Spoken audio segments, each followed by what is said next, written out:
Сәлеметсіздер бе? Қалдарыңыз қалай? Каналға жазылып лайк басыңыздар. Менің анам екінші рет тұрмыс құрған болатын. Мен 13 жаста едім ол кезде. Менің былайша айтқанда екі әкем бар. Өз әкем анаммен ажырасып кеткеннен кейін менен мүлдем хабар алған жоқ. Тіпті қоңырау шалсам да жауап берген жоқ. Жауап берген өзде қызым маған звондама, менің өзімнің жаңа отбасым бар деп тез жауап қайтара салып тұтқаны қоя салатын. Өзімнің туған әкемді ұзақ қатты сағынатынмын. Өзімнің жаңа әкеме мүлдем үйренісе алмайтынмын. Күндер өтті, жылдар өтті, айлар өтті. Ақырындап үйреніс келем. 14 жас туған күнімді тойлайтын кеш еді. Сол күннен бастап менің өмірім түбегейлі өзгерді. Өгей әкем маған ақырындап жақындай бастады. Анам үйде жоқ кезде, қызым, саған көмек керек пе? Сен әдемі ер жетіп қалыпсың деген маған сөздер айта бастады.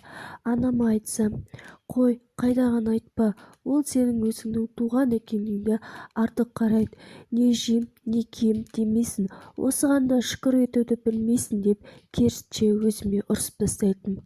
Солай жүргенімде араға 2 жыл өтті. Мен 16 жаста болатын.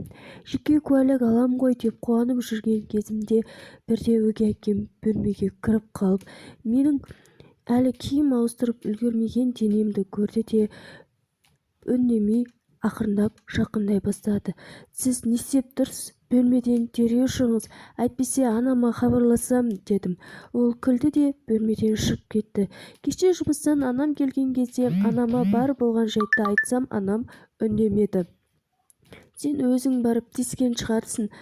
Сен қазір переходный возраст кезің ғой, тыныш жүр деп маған ұрысқан болатын.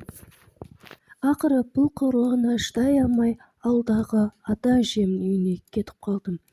Атам мен әжемге бар болған жағдайды айтып бердім. Атам қатты ызаланып, анама хабарласып, байыңды жөнге салмасаң, өзім жөнге саламын. Немеремнен аулақ болыңдар. Енді көрмегенім сендер болсын деді де тұтқаны тастай салдым.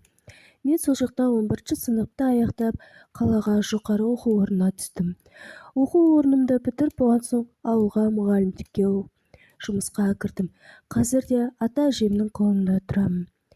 Сіздерге ескертерім, еркек атауына мүлдем жоламаңыздар, аулақ болыңыздар. Кез келген еркекке сене бермеңіздер.